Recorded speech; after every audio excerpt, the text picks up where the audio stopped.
Our message from Spirit for, what's today? Thursday, June 12th, comes to us from my book, The Secret to Life Ain't So Secret, Down to Earth Spirituality, #1. Now, this book contains all sorts of chapters that I've written. I keep it very short and brief and playful. You know, and at the end of each chapter, there's a section called Pause and Ponder. These are questions that I encourage everybody to sit with. Now, I have been finding I've come up against something a lot recently that's in this book, and I want to bring it to you right now. And I'm going to read one of the chapters. The chapters is called The Bullshit Hunters, and it comes after a chapter called The Law of Practicality, which is all about keeping it simple. So remember that as I dive into this chapter, The Bullshit Hunters. Buckle up, because I'm about to read you a little bit of a story. Some people refuse to keep it simple, though. Before I go much further, here's a warning. I'm not a fan of it, but I'm about to use a term almost everyone is familiar with. It's a cliche, this term, and cliches exist for a reason, sadly. This term is one I use hesitantly, only because of the usefulness of its descriptiveness. Outside of that, I dislike this term because I dislike terms that diminish women, as this term does. Anything that contributes to the idea of quote-unquote crazy women needs to be stared in the face and opposed. I'll do my best to do that here, but first I have to use that term. In my life, I've come across a lot of Karens. A Karen is generally known as a modern American woman who is impatient, entitled, and judgmental. They're often associated with a particular kind of haircut and are known for quickly being disappointed with commercial transactions, usually demanding to speak to the manager. As far as I can tell, the male version is either a Ken or a Greg. We could lean into the negative Nancy or negative Norman, but Karen is the most well-known term in modern vernacular. I feel so bad for women named Karen and have even known a few to change their name because of this phenomenon. But where did this phenomenon come from? I'm sure there have always been bitches and negative people, but this came about for a reason that none of us could put a finger on outside of it being an extension of a patriarchal world. No one starts out as a Karen or a Ken. No matter how we've turned out as adults, we are a product of the belief systems we're exposed to and ultimately the ones we pick up to call our own. Simply put, no one is born into this world wanting to fly a Confederate flag or wear a Ku Klux Klan robe.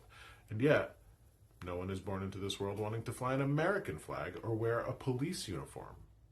The people who do, good, bad, or indifferent, do so because they've picked up a story that contributes to those life choices and convinces them to do so. All humans are a sum of their parts, a complicated algebra equation made up of various variables, and some of those variables are so insidiously woven within us that it's difficult sometimes to discern their effect on us. Light-hearted, loving children become disappointed and jaded adults. And while I can't speak to the ratio of this happening to men and women, I can talk to the experience I've seen in my life and the lives of my clients. Perhaps a Karen happens because women are the world's eminent bullshit hunters. It's fair to say that women mature far more quickly than men, and as far as I can tell, it's largely because women begin to have biological cycles. They're given the informal induction into adulthood that they're a woman now, all while the cultural subtext to that process often includes the obligation to hold up the world for those around them. I don't want to get in on a soapbox about the patriarchy, but men and women are given different expectations, shoulds, and supposed tos. Most of my clients are women. Sadly, most of their problems are men, be they brothers, bosses, fathers, or husbands. If the world is shifting away from this cultural paradigm of telling women they're the servants of the world, it's happening slowly. We might be transitioning into a more balanced world, but it's at a snail's pace. Some of us are taught to hunt the negative in our lives as if that indicates our worth. While we must continuously reduce the negative to a certain extent, it shouldn't be all we do. If we focus solely on the negative, we risk becoming bitter and wasting this precious life. Pause and ponder.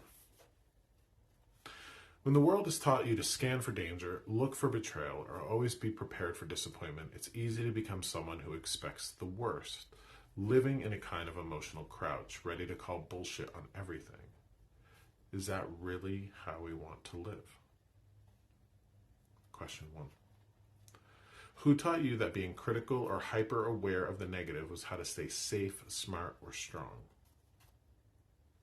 Question 2. In what areas of your life are you defaulting to judgment when curiosity or compassion may serve you better? Question 3. Have you ever acted like a Karen or known someone who did? What was really underneath that behavior? Question 4. If you if you were raised or conditioned to spot what's broken, are you also giving yourself time to notice what's beautiful? And the last question. Are there ways the world expects you to carry more than your share of the emotional load?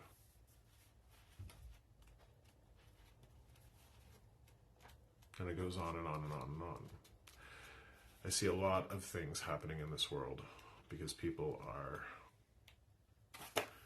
expecting too much out of themselves, being taught that they need to carry everything for everybody else around them, and being taught to hunt the bullshit. So I want you to ponder that. And I want you, to consider buying it. It's the book that is the culmination of the last 7 to 8 years of my life and everything that I've learned from Spirit and everything that I've picked up working with clients. Take that into consideration. The video's been long enough here. Thank you for bearing with me.